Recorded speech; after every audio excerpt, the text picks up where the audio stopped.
Hello everyone, welcome back to our channel. This is त्याजी function story explain. मैं हूं आपकी तिया। आपको कैसा लगता है मेरा फैफ? आई होप कि पसंद आता होगा। जैसा भी लगता है प्लीज़ कमेंट करके जरूर बताना। जो मेरे न्यू लिसनर हैं उनसे मेरी एक रिक्वेस्ट है कि प्लीज़ जाके जो मेरे चैनल है उसका सब्सक्राइब कर दे, बेल आइकन को प्रेस कर दे ताकि स्टोरी रिलेटेड जो भी अपडेट होगा उसका नोटिफिकेशन को आप लोग मिस ना करें। एंड मेरी जो भी फैन फिक्शन होती है वो सिर्फ रियल लाइफ से उसका कोई लेना देना नहीं होता। वो लोग तो एफ सिर्फ इमेजिनेशन पर बेस्ड होते हैं।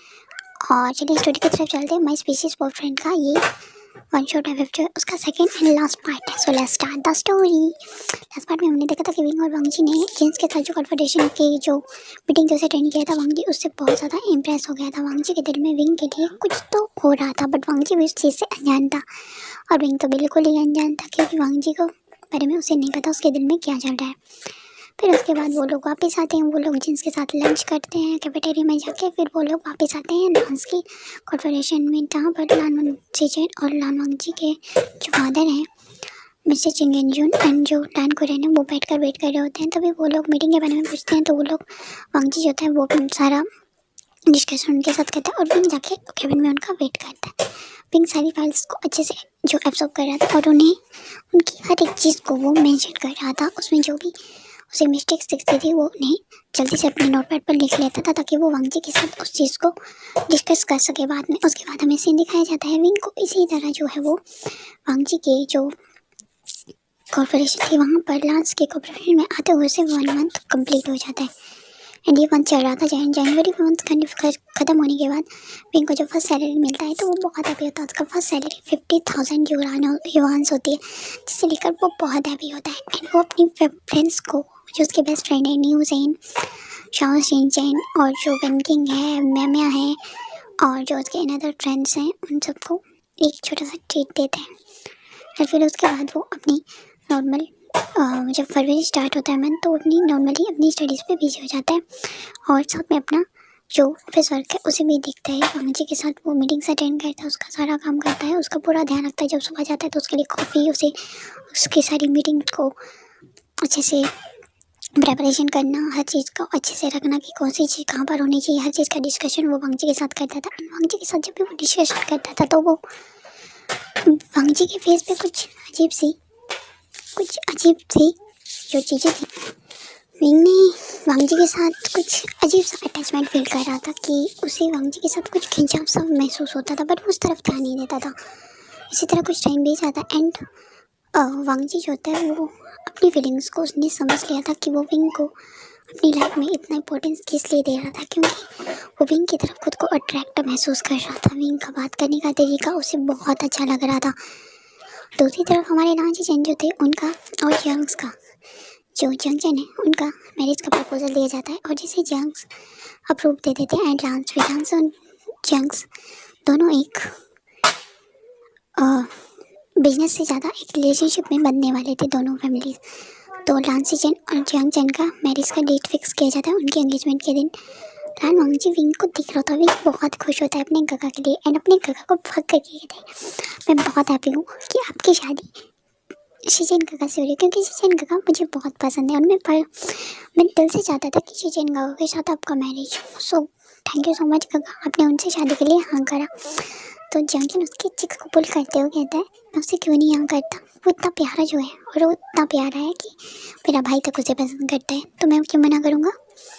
सो उसके बाद जो लान वांगजी होता है विंग को उसे जंगचन से जेलस हो रहा था। उसे पता है कि विंग और जंगचन ब्रदर्स हैं, बट फिर भी वो उससे जेलस फील कर रहा था। फिर उसके बाद उनका एंगेजमेंट हो जाता है। एंगेजमेंट के बाद विंग अपनी डेली रूटीन पर वापस आ जाता है। आफ्टर 1 मंथ के बाद लांची चैन का मैरिज होने वाला था और आज डे था जो उनकी मैरिज का, जिसे सेटिंग करा गया था और वो लोग बहुत प्री वेडिंग शूटिंग कर रहे थे। और आज 12 फेब था, आई मीन 2 दिन बाद जो है वो वैलेंटाइन डे था। लान वांगजी बहुत सोच रहा होता है, विंग अपना वर्क कर रहा होता है एंड वो विंग को देखकर एक अजीब सी स्माइल कर रहा होता है। एंड वो विंग के पास जाकर कहता है, मिस्टर विंग मुझे आपसे कुछ ज़रूरी बात करनी है, क्या आप मेरी बात का जवाब देंगे। तो विंग कहता है, ये सब पूछिए, आपको क्या पूछना है। तो वांगजी कहता है, क्या तुम मुझे पसंद करते हो। विंग पहले तो भौचक हो जाता है, कहता है क्या क्या कहा आपने, क्या क्या क्या क्या क्या पूछा आपने मुझे। तो वांग जी कहते हैं मैंने तुमसे सीधा सा क्वेश्चन पूछा, क्या तुम मुझे पसंद करते हो? तो विंग कहते हैं किधर देखते हो, आप में पसंद करने लायक है क्या? इतनी खड़ूस हो, अकड़ू हो।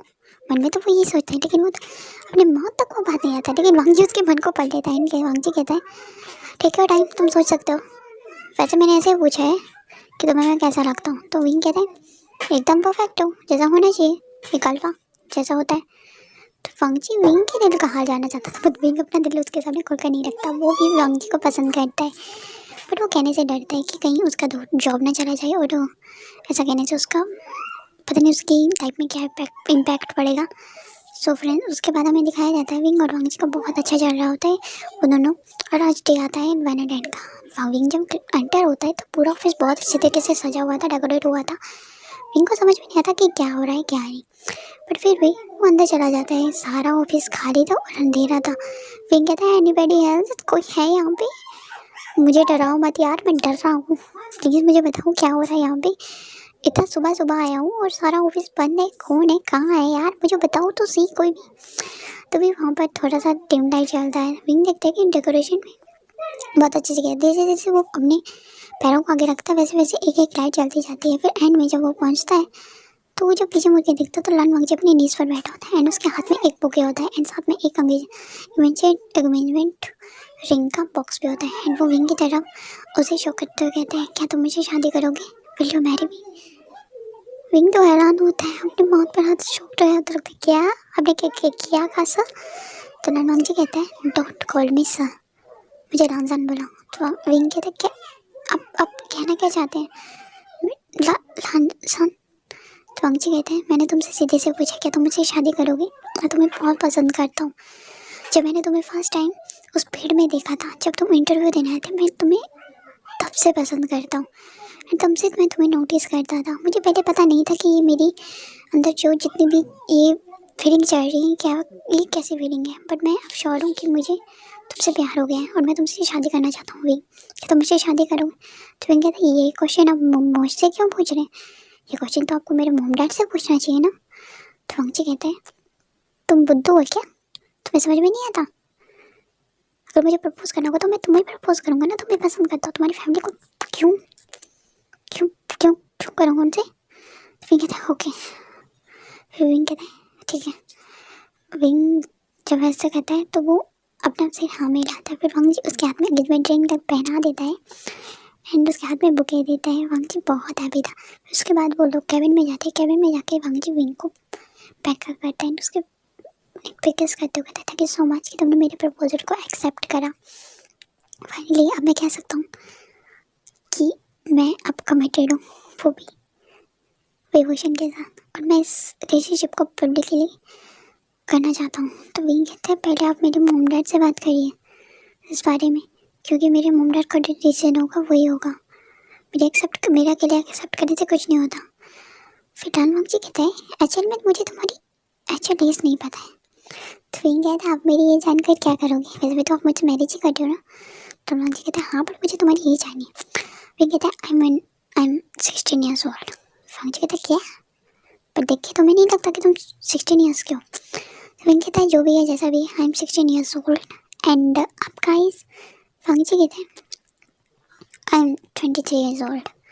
वांग जी की बात सुनकर विंग कहते हैं क्या आप 26 ईयर्स ओल्ड हो?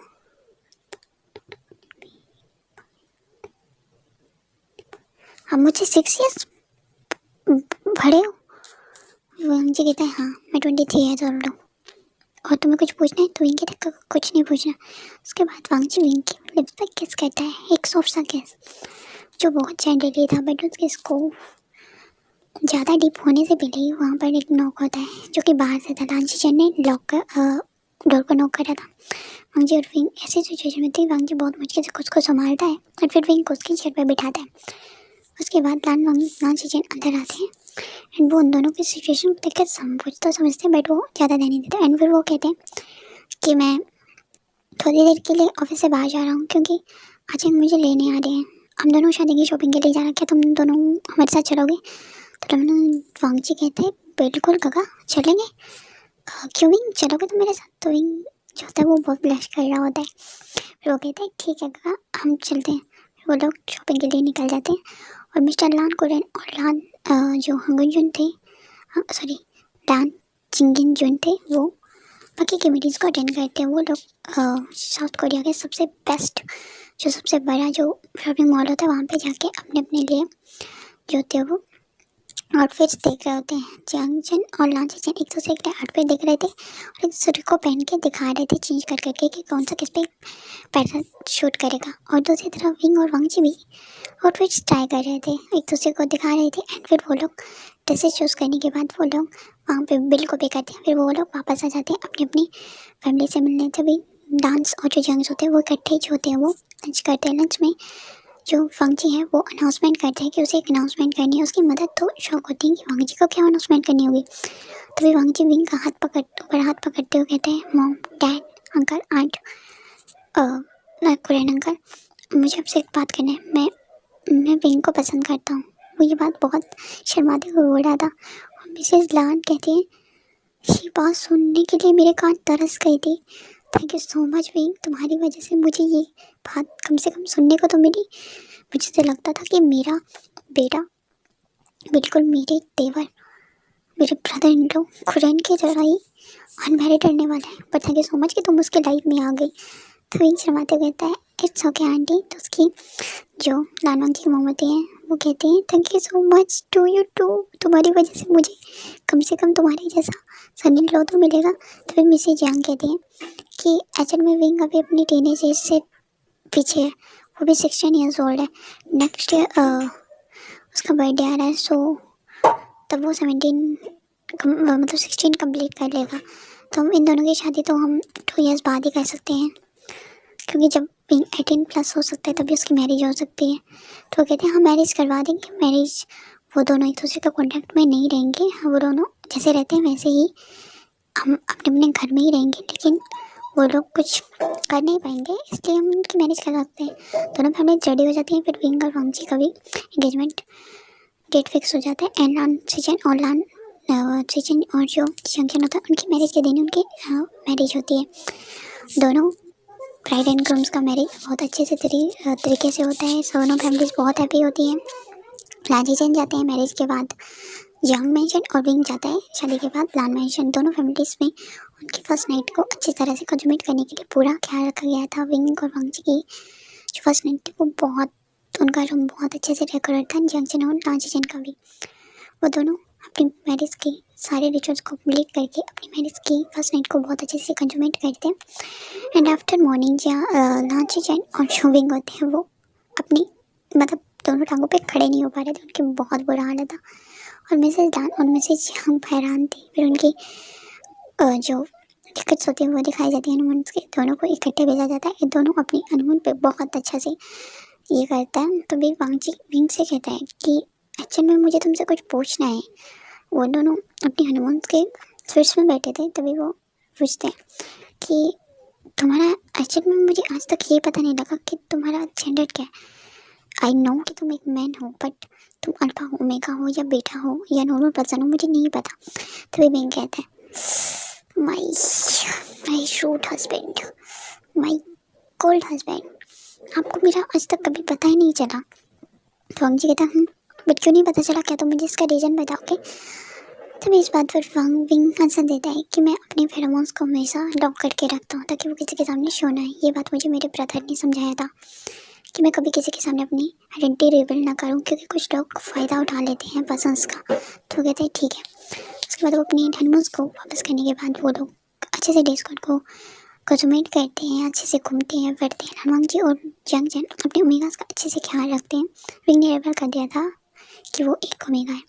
फिर उनकी मैरिज को अब 2 ईयर्स कम्प्लीट हो जाते हैं, जिसके बाद हमें 2 छोटे छोटे बच्चे दिखाई देते हैं जो कि यहाँ दौड़ रहे होते हैं।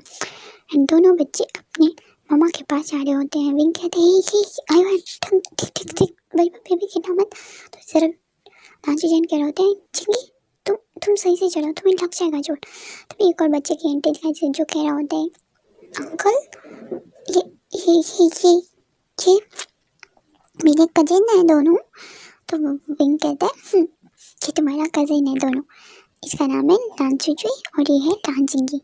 तो जिंगलिंग कहता है, मम्मा, वो मतलब जंगलिंग को कहता है, मम्मा देखिए मेरे 2 ब्रदर हैं, दोनों बहुत क्यूट हैं, तो वो कहते हैं और दोनों फैमिली बहुत हैप्पी होती हैं उन सभी चाइल्ड को देखकर, क्योंकि चिल्ड्रंस यहाँ वहाँ भाग रहे होते हैं। जंक्स में भी एक बेबी की एंट्री हुई थी जिसका नाम लांजी रखा गया था, और जो विंग के बेबी था उसका नाम लान युआन रखा गया था। वो दोनों बेबीज बहुत प्यारे थे, दोनों बहुत क्यूट थे। विंग का बेबी जो था वो बहुत प्यारा था, वो बिल्कुल वांगजी की तरफ रिजेंबल हो रहा था। एंड लान सीजन का बेबी एकदम जंक्शन की तरह, जो कि बहुत ही ज़्यादा मतलब खुद को बहुत ज़्यादा स्ट्रॉन्ग सबके सामने ये करवाता था, संभल करता था।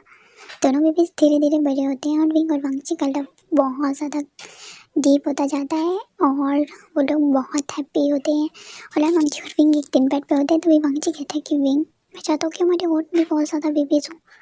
विंग कहता है नहीं, एक बेबी को पैदा करने बर्थडे के चक्कर में मेरी जान निकल गई थी, तो हम चाहते हैं हमारे और बेबीज हों। नो नो नो नो काका, ऐसा मत करिएगा। और विंग मना करता रहता है, बट वांगची अपनी ही चलाता रहता है। सो फ्रेंड, ये फैन फिक्शन यहीं पे स्टॉप होता है एक हैप्पी एंडिंग के साथ। तब तक के लिए नेक्स्ट जो फैन फिक्शन आएगा वो मैं बहुत जल्दी लाने का कोशिश करूँगा। आपको ये फैन फिक्शन जैसे भी लगा प्लीज़ कमेंट करके ज़रूर बताना।